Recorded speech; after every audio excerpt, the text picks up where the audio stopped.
and then you do have a bunch of bills. And then one of the things that I liked that you talked about was that if we were really a Christian nation, we would forgive student loan debt. And I am a big fan of that. And I do not like that we are predatory towards young people and condemn them to loans that are unforgivable regardless of any other kind of bankruptcy, which is really kind of sick.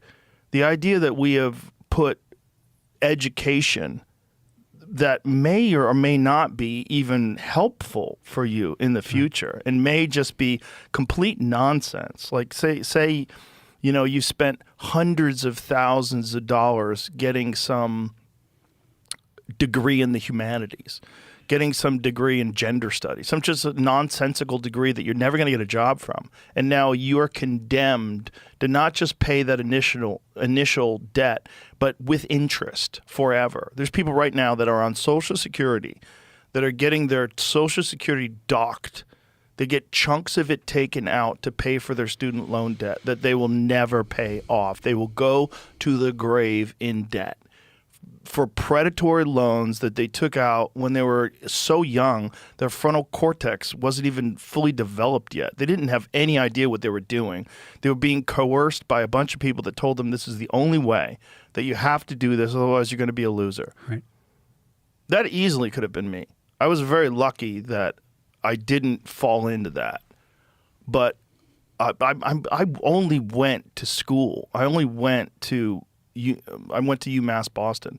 I only went there because I didn't want to be a loser, because I thought you had to go. Yeah. I thought because I got tired of telling people that I wasn't going to school after high school. Yeah. And so I was like, I better just go do something. Otherwise, I feel gross telling people that I'm not doing anything. Yeah. And that is a sickness in our culture. That's a sickness in our society. It's a sickness in our civilization that we have allowed these financial institutions to prey upon the youngest and most vulnerable people with inescapable loans that they will carry with them often for decades and decades. And it's sick. And the resistance to forgiving that is also sick. It's like we spend so much money on other countries. So much money went to U.S. aid, developing foreign nations and influencing elections and regime change. And we're so resistant to giving people the freedom to have education as a thing that doesn't burden you with financial ties that you can't escape. Yeah. The idea that you can't escape it even with bankruptcy is so sick. Right. It's just a sickness, man. And we've just accepted it. Well, that's just how it is. Well, someone's making money. Right. Someone's profiting off of that. So you're allowing people to profit off vulnerable young kids to the tune that where the interest compiles every year and you're stuck with it forever. Why? That's not a situation that listen. I said this before, but I'm going to say it again. You want to make America great again? You want less losers, okay? How do you get less losers? You get less people that are financially crippled by student loans. You get less people that grow up in a neighborhood where there's no hope.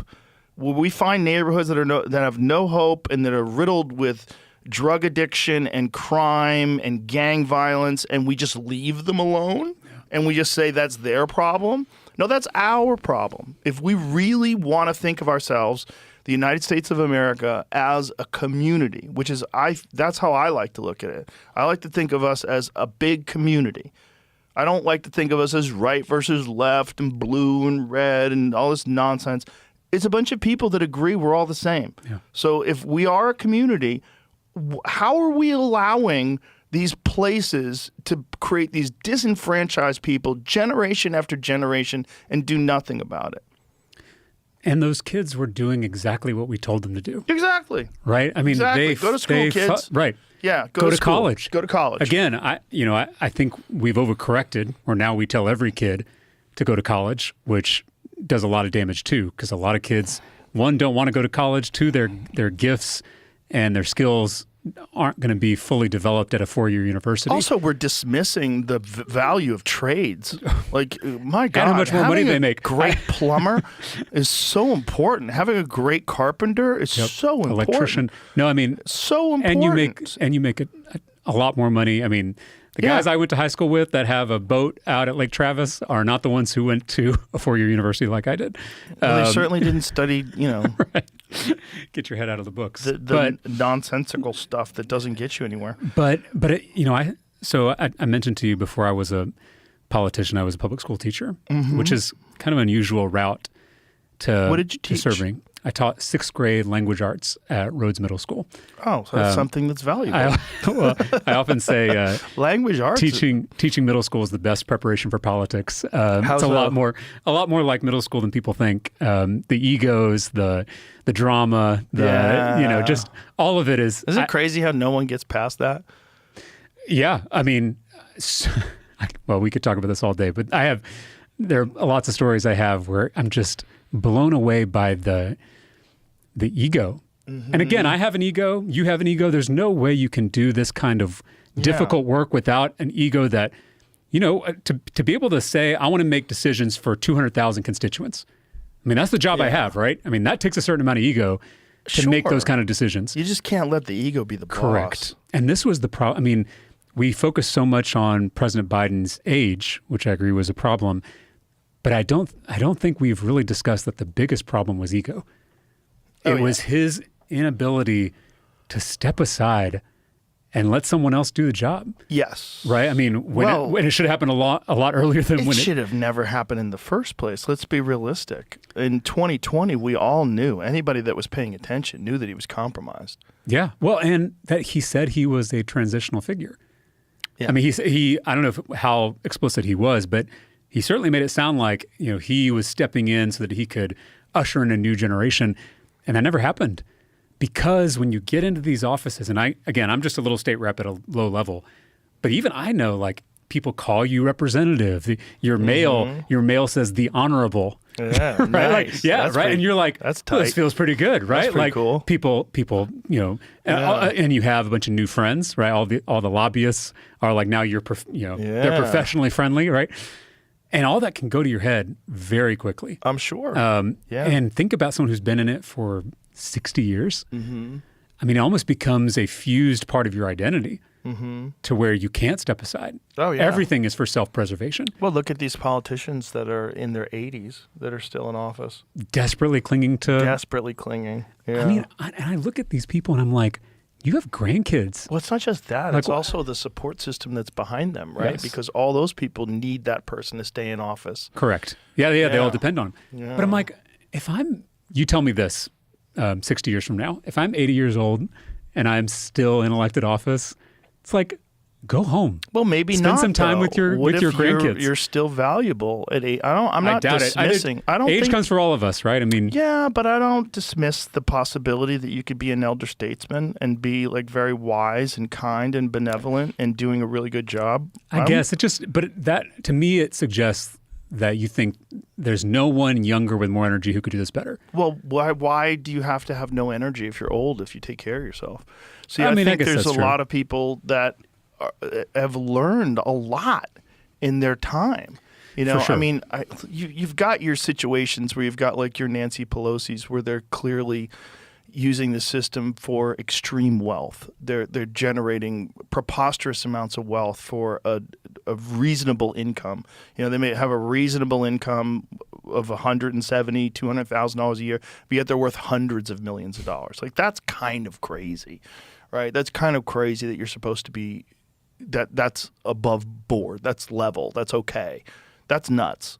But or I mean, I just saw the story about this congressman right before the big beautiful bill passed, and he like sold all his stock in a company that does Medicaid reimbursements. Oh, Jesus. So like, because you knew it was coming. Right. Yeah. I mean, crazy. yes. Insider trading. And by the way, insider trading, everyone wants to use Nancy Pelosi as an example. She kind of gets used as an example just because she's been so good at it.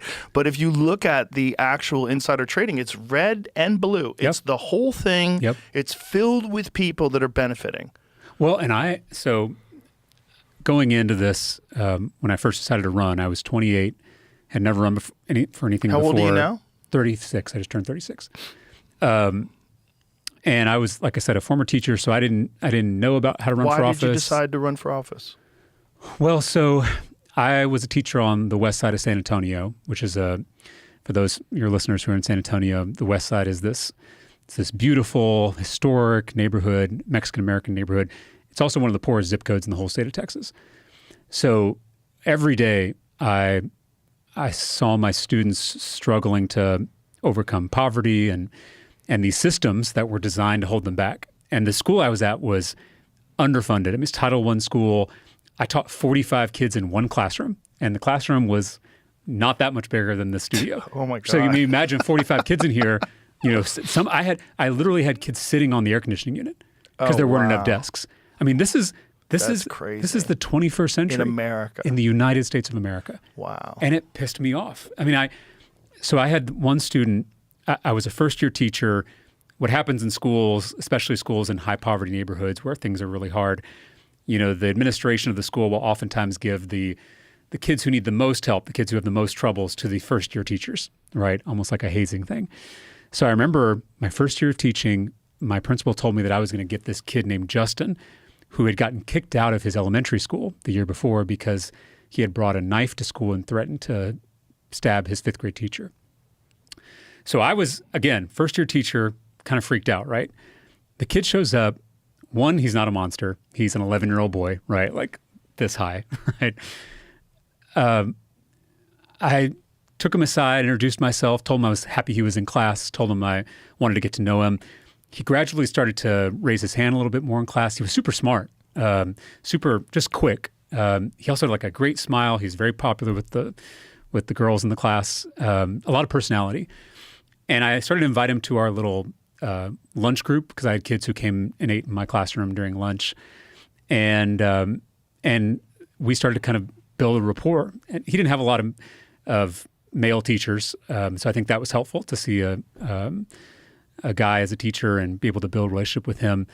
Anyway, right before winter break that year, it's the last day of school, he brought me this wrapped gift. The wrapping was all jankety, but I opened it up and it was this little cup with a snowflake on it that he had bought at the Dollar Tree for his teacher.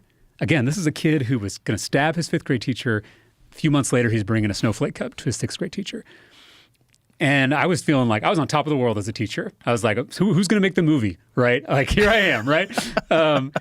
Sandra Bullock's going to play you in a movie. Yeah, who's going to play me? And then I came back after winter break. I was in my third period class, and I heard this commotion out in the hallway. So I immediately stepped out of the room to see what was going on. And there were two of our coaches, and they were both restraining Justin, either side of him. They were carrying him out of the school. He was screaming. His feet didn't touch the ground. Like he literally was just carried out of the school. I found out that he had started a fight in his third grade class, and that was his last strike. And it was the last time I ever saw Justin. I did some digging to figure out what had happened. Turns out in the previous semester, Justin had been seeing a therapist that was provided by the school district. And it was this lady that he really was hitting it off with and getting along with. And they were going through all his issues because Justin had been abandoned by his mother at a very early age, which that'll screw anybody up, right? Justin had experienced violence, had experienced all this trauma. And so for the first time, there was a professional who was helping him work his way through it. And there was a teacher who liked him and who believed in him. And that was all it took for Justin to see all these improvements. And I found out that after winter break, that because of budget cuts from the legislature, the district had eliminated the therapist. So this lifeline suddenly went away for Justin. So literally everybody had abandoned Justin, including his own mother, and now the adults that he was trying to trust again were abandoning him. And so that was the kind of radicalizing experience for me, because these people at the state capitol had cut $5 billion from our schools. Who knows why? Who knows what the justifications were? But I saw firsthand how that screwed up a kid's life. I saw the damage that did to real flesh and blood human beings. And so I promised myself right then that if I ever got a little bit of power or a little bit of influence, that I would do everything I could with every fiber of my being to stop that from happening again. So literally Justin and my students are the ones I think about when I'm at the Capitol. They are the criteria that I use to evaluate public policy, not if it's a Democratic bill or Republican bill, not if it's going to get me, ex-lobbyist support. It is, will this help my students or will it hurt my students? Period. And it makes things a lot easier. I have a picture of one of my class periods on my desk at the Capitol. So that is what got me into this whole mess. I miss being a teacher because I miss having that immediate impact. All the impact I make now, if I make any impact at all, feels very diffuse and far away because there's all these layers. Yeah. But I like to think that some of the bills I'm passing are at least helping teachers like me and students like mine. That's beautiful. It's beautiful that you made that decision. And I think that's what we need. We need people that have legitimate personal real life experience with other people that are benefiting from certain social programs and certain things that should not be cut. I think there's too many wealthy people that are just very disengaged with everyone else. And that's a real concern. And they sort of huddle up in these elite groups and go to these elite meetings and have these conferences. They fly on private jets and try to figure out how the world should operate. Or climate change on their private jets. Fucking crazy. It's crazy. It's really crazy and gross. And I don't think it has anything to do with climate change. I think it's like a boys club, a weird club where these elite people get to hobnob and eat caviar together. My point is, if you're going to a conference to discuss climate change, but you're taking your giant private jet. I've seen Bill Gates justify that because of all his work that he does. Sure. Or even Bernie Sanders when he's talking about campaigning. Yeah. And he was saying, how else am I going to go to all these different places? We go Southwest like fucking comedians do, dude. We travel all over the country too, buddy. Southwest is great. Yeah, listen, when I was traveling, I was doing a lot more dates than him. Yeah. Okay. Yeah. And I never took private jets. Look, there's ways to do it. And the idea that there's only one way to do it, well, that's just the nicest way. It's certainly more convenient. It's easier. It's more comfortable if you got the money. But the idea that you're gonna preach to everybody else how to live their lives, like you're so disconnected from most people. Well, I would say that I am probably the poorest member of the Texas legislature. And I'm not poor, but relatively speaking, most of the people I serve with, either very successful lawyers who own their own law practice, doctors and surgeons who operate their own medical practice, or it's trust fund babies. No offense to those people, but yeah, that is a weird thing. It's just people who have a lot of family money. And here's, because I mentioned earlier that I don't make any money at this job. So unlike a congressman, because I think Congress people make like 100, 150 or something, which is a real salary. I make $7,200 a year. That's $400 a month after taxes as a state rep. That's my salary. Now, I also get a per diem when we're in session, which is a little bit more, which is helpful. But the reason I say that is because there are systematic barriers to a regular person running for the job that I have. Got it. Right. And for the past 2 seasons in a row, they've had no income. Dude, that sucks. It's crazy. Are they taking care of them as far as, what are they supposed to do? I mean, what are they doing in that situation? Yeah, are they I don't think they do nothing shit at all, huh? I mean, I can't imagine they do. I mean, how would they?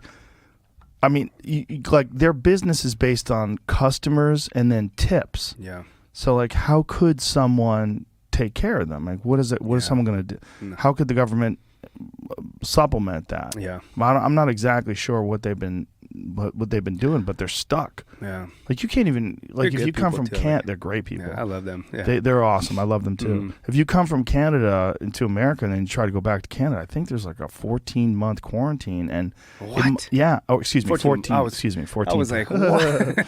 I'm using words wrong. 14-day quarantine. And I think also your I don't even think it's that easy to come across. I think you have to have a reason. Like there has to be like some clear cut work. Yeah, because like I was just reading something about the border being shut down. So I don't know what that means. I think it is, and it like so. Paul Bride, who does a lot of Kuyu's photography, he's up there, and I know he came down kind of. I think that was last year, kind of in the midst of everything, and at the time it was essential workers only could come into the United States. And he had a hunt that was planned in California that he needed to get over there for to film for Kuyu or to do photos for.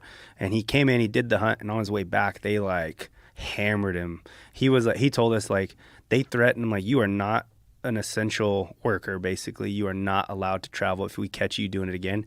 I think it was like, what did he say, like $700,000 fine, and there was a certain amount of time in jail if he did it. $700,000. Yeah, $700,000 is what they told him, and then he had to go quarantine for 14 days away from his wife. Jesus Christ, It's nuts. Canada is. It's interesting how different countries handle these things, lockdowns, and in different states. In this country, you're seeing differences on different. Like New York City just instituted they have a passport essentially. If you want to use a gym, if you want to use, and this is not even like a COVID test, like where you test negative. You have to be vaccinated, which doesn't make any sense. I don't because get it, if you're vaccinated, you can still spread it. Yeah. You can catch it and you can still spread it. Like you can do rapid antigen tests. It takes 10 minutes and you could find out whether or not someone has it. Yeah. It's not that hard. I mean, they've been doing it now for a long time. The idea that you're going to have a vaccine passport, like a vaccine is the only solution to this, it's preposterous. I don't get it. I mean, the logic with some of this stuff is so ass backwards. A lot of it's like, fear-based. I People think are just panicking, and they don't know what to do, and they feel like, this is a easy-to-follow solution. If everyone just got vaccinated, but that's not really the case. No. Because everyone would have to get vaccinated simultaneously. And then even then, there's a lot of articles that are out there now. There's scientific papers that have been written about vaccines that don't eliminate a virus. Like they still allow someone to catch the virus. Well, that can possibly lead to variants that are even stronger. Yep. The whole thing is fucked. And It is. And again, I hate to be the fucking guy who keeps beating a dead horse, but they never talk about your health. No. They never talk about losing weight. They never talk about exercise. They never talk about vitamins and all the things you can do to strengthen your immune system. Yep. Never bring it up. It's just a bunch of fat people eating McDonald's trying to get a vaccine. Like, this is the only thing that you can get. That's it. Yep. It's crazy. It's so frustrating. It is beyond. I mean, we could sit here and. Well, there's also people that have already had it. People that have already had it and have antibodies, they still want you to get vaccinated. Like, Jamie has antibodies from 9 fucking months ago. Look at him flexing. I just got tested. I had them too, bro. Yeah. Wow. Pound. When was yours? Was from February? February of last year, which I don't even know. I never got tested then. It was just the big hunt expo in Utah that we do every year, and I got extremely sick, and all the symptoms were the same as COVID. It So could have been February the flu, of 19. Yeah. Wow. 20. So. No. February of 19, there was no COVID yet. You sure? Yeah. So then November of 19 was when it was happening in Wuhan. So Yeah. how would it have been in February? Oh, right, of course. Yeah, duh. See, again, I'm bad with numbers. No, And I'm words. pretty sure that's when it was. So last No. year. 20. It would have been 20. It would have Yeah, been like a year and a half while the ago. pandemic was happening, right? You're right. Well, Yeah. no, because right last before year. the pandemic started. Well, the pandemic was March, right? Right. So Of you last caught year? it. Yeah, March is when everything Gotcha. shut down. Then it was February so last year. Sorry, you were sorry. at February of 2020, Yes. right before everything Correct. shut down. Yes, Right, yes. right, okay. That was it.